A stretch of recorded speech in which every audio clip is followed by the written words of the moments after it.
혹시 연세가 어떻게 되세요? 73세예요. 67세. 저희 70세입니다. 80밖에 안 됐어. 선생님은 혹시 따로 연금 같은 거 받고 계세요? 네, 연금 조금 받고 있어요. 혹시 뭐 얼마 받는지 알 수 있을까요? 100만 원 미만이에요. 선생님 원래는 어떤 일을 하셨나요? 무역업도 좀 하고 유통업. 받고 있는 것만 한 70만 원 정도 있어요. 네. 원래는 어떤 일을 하셨어요? 자동차 개통에 정비 개통을 했습니다. 연금 한 400만 원. 원래는 어떤 일을 하셨어요? 컴퓨터 교수. 가천대학이라고 했어요. 가천대학에서 교수. 최근에 그 고령 운전자 말이 많잖아요. 근데 그 고령 운전자에 대해서 어떻게 생각하세요? 70 넘은 사람들이 운전도 못하면은 밖에 나갈 기회가 적잖아요. 시험을 좀 다시 치든지 해가지고 하는 게 좋을 것 같아요. 나는 운전을 많이 안 하는데 이제 밖에 나갈 때 한 번씩 운전하는데 70이 넘으니까 70 전하고는 좀 차이가 나요. 운전하는데. 실질적으로 반납을 하려면은 힘이 드는 게 차를 끌고 다니다 안 끌고 다니면 4, 5년 고생을 해. 나도 그랬거든. 차를 버리고 생활하는데 4, 5년씩 걸려. 그럼 4, 5년 동안 할 수 있는 어떤 교통수단이 확실해져야 돼. 장애인들은 뭐 행복콜이나 이런 거 해주는데 그것도 뭐 제대로 못 써. 워낙 인구가 많으니까. 그런 거를 많이 확대하면은 전부 다들 반 이상은 할걸. 차가 없으면 움직이질 못하고 어디 거동하는데 불편하고. 본인들도 알아요. 아, 차가 내가 근데 그만두고 싶어도 반납하고 싶어도 못하는 이유가 그거야. 전 반대입니다. 왜냐면은 나이 들으신 분들이 이렇게 지하철이고 버스고 복지가 돼 있지만은 운전하실 정도 되면은 마음도 건강하고 몸도 건강하세요. 외국에는 전부 고령자도 운전을 하고 다니시거든요. 그게 발이잖아요. 자기 발이잖아요. 근데 우리 그 시니어들이 운전해서 사고가 많다는 거는 일부 사람이지 전체가 아니라고 생각해서 저는 반대합니다. 나는 그걸 반대하는 입장인데 왜냐하면은 전체 사고 비율을 따지면은 고령 운전자 얼마 안 돼요. 비율로 보면은 젊은 사람이나 뭐 나이 많은 사람 똑같이 그 실수는 할 수 있는 건데 고령 운전자랑 몰아붙이는데 전체 비율 따지면 얼마 안 된다고요. 최근에 또 고령 나이가 65세에서 75세로 변경이 된다라고 얘기 나오고 있잖아요. 이건 어떻게 생각하세요? 그거는 나 찬성이에요. 65세가 옛날에 독일의 비스마르크가 정한 거예요. 그 벌써 언제예요? 그 당시에는 65세까지 산 사람이 없어. 고령 나이 65세에서 75세로 변경을 해야 된다. 이제 대한노인에서 발표를 했잖아요. 거기에 대해서 어떻게 생각하세요? 앞으로는 그렇게 되겠지만 거기에 대한 대책과 하나도 없이 무조건 뭐 사회 흐름 자기 판단해서 75세 하자. 그거는 좀 너무. 근데 그거는 해야 돼. 지금 70세 가도 점점 많아요. 75세는 좀 넘어가고 70세 정도. 그리고 상황 봐서 또 늘릴 수 있고. 근데 현재는 75세는 빠르지 않나. 왜냐 급격하게 65세 혜택 받던 게 갑자기 확 줄어버리면 그 사람들의 생활 어떤 것도 생각을 안 하고 얘기한 거지.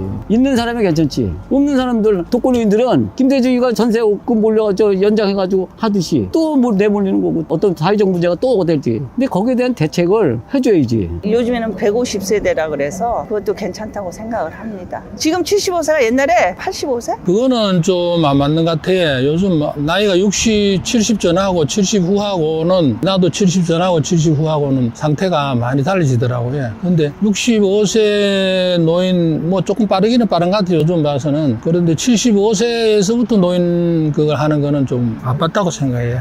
몇 세 정도가 적정하다고 생각해요? 한 70. 막 노인 혐오를 하는 일부의 젊은 사람들이 있잖아요. 그 사람들에 대해서 어떻게 생각을 하고 계실까요? 근데 뭐 혐오하는 거는 이제 노인네들이 이제 우리 세대에는 살아온 게 요즘 젊은 사람들이 보는 거하고 우리가 행동하는 게 좀 다르지. 전철 같은 데 타도 또 양보심이 없고 노인네들이. 그런 게 대해서 뭐 젊은 사람들이 좀 혐오감은 있겠지. 또 나이 많은 사람들은 뭐 요즘 젊은 향수를 살살 뿌려가지고 다니니까 뭐 냄새도 좋고 나이 든 사람들은 냄새도 나고 그런 부분도 있겠지. 대단히 위험한 일이지. 무시하고. 그거는 진짜 사회적으로 크게 그 형벌도 가야 돼. 자기는 안 늙어? 그 노인들이 대항을 할 수가 없어. 대항을 하면은 얘네 더 폭력적으로 온단 말이야. 그러니까 노인들이 비참하게 당하는 거야. 다 그렇진 않지만. 그거는 이제 일부 한 부분이라고 생각하고 저희가 건강하게 운동하고 열심히 하다 보면 우리가 이 대한민국을 세운 시니어들이잖아요. 잘 살게 한 원동력이 된 저는 그걸 전부 젊은 사람들한테 우리의 그 여태까지 이렇게 번영하게 된 이런 모든 거를 알려주고 배우게 해주고 싶은 마음입니다. 안녕하세요 선생님. 성함이 어떻게 되세요? 대한노인회 강남구 지회장 황수연입니다. 혹시 연세가 어떻게 되시나요? 82세입니다. 원래는 어떤 일을 하셨어요? 교육자로 고등학교 교장을 하고 정년 퇴임한 후에 이 노인들을 위해서 봉사하려고 강남 노인회장을 하게 됐어요. 선생님 혹시 연금도 좀 받고 계세요? 나는 공무원으로 퇴직했으니까 연금을 받지. 40년간 공직했기 때문에 한 400만 원 받아요. 그럼 혹시 강남 지회 일을 하면서도 월급을 받으시나요? 노인단체 회장들은 전국적으로 무보수, 보수는 없는데 서울시장님이 자치단체 그 노인회장들에게 100만 원씩 줘. 요즘에 젊은 사람들이 나이 많으신 분들을 조금 혐오하는 그런 게 되게 심하잖아요. 그런 거에 대해서 어떻게 생각하세요? 요즘 젊은이들이 어르신들의 은혜를 몰라. 나는 80 넘었지만은 60년 전에 젊은 시절에 우리가 얼마나 힘들었어요. 대한민국이 1950년 여러분 가장 어려운 나라에서 전 세계에서 가장 어려운 국민소득 67불.